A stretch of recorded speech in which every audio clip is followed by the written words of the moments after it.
Quase 14h, a gente volta agora ao Guarujá para falar do seminário organizado pela Esfera Brasil. Lideranças políticas e empresariais estão reunidas para discutir o futuro do país. Matias Brotero acompanha tudo e traz mais detalhes. Oi, Matias.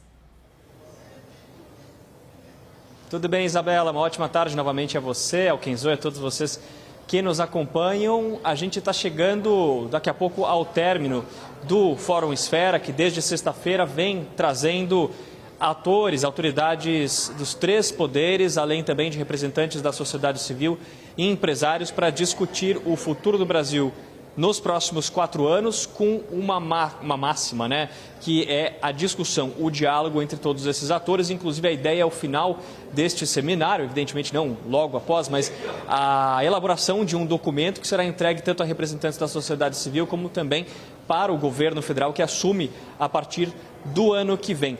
A gente tem o próximo painel previsto, é o painel sobre os desafios na economia e o desenvolvimento nacional, que contará com as presenças do presidente do Banco Central, Roberto Campos Neto, além também do ministro do Tribunal de Contas da União, Bruno Dantas, e também da presença do vice-presidente eleito, Geraldo Alckmin.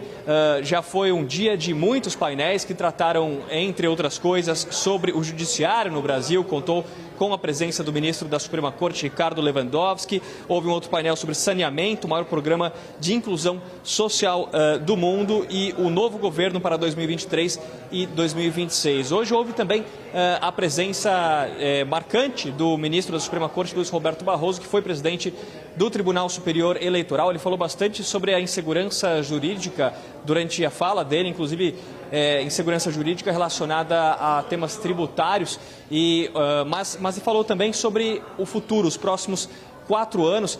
Luiz Roberto Barroso explicou sobre a necessidade de olhar para frente a partir de agora e, inclusive, comentou sobre como deve ser a transição desse governo. Ele enxerga de maneira bastante pacífica a transição do governo do presidente Jair Bolsonaro ao presidente eleito Luiz Inácio Lula da Silva. Daqui a pouco a gente vai chamar um trecho dessa fala dele em entrevista coletiva a jornalistas, mas quem também esteve por aqui, está por aqui até agora, é o Gilberto Kassab, como a gente mostrou aqui na CNN. Gilberto Kassab, que, de acordo com Tarcísio Gomes de Freitas, governador eleito do estado de São Paulo, será secretário de governo. Kassab afirmou que detalhes ainda estão sendo acertados, mas o próprio Tarcísio de Freitas afirmou a jornalistas que não teria feito o anúncio se já não tivesse conversado com o Kassab. Então, assim, mais uma articulação política em relação ao governo do estado de São Paulo e ao governo federal, até porque Kassab tem uma experiência política bastante grande, já foi ministro e trabalhou bastante na articulação do governo, da eleição,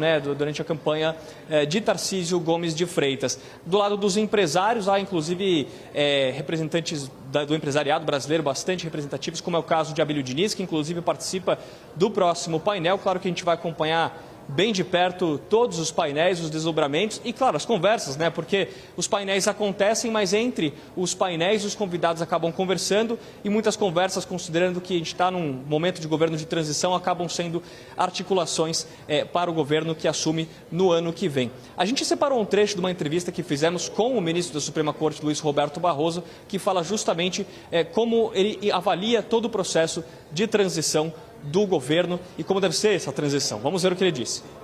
Eu sou um comentarista político, eu sou uma pessoa que vejo a vida institucionalmente, pensando quais são as demandas que eu considero mais importantes para o Brasil.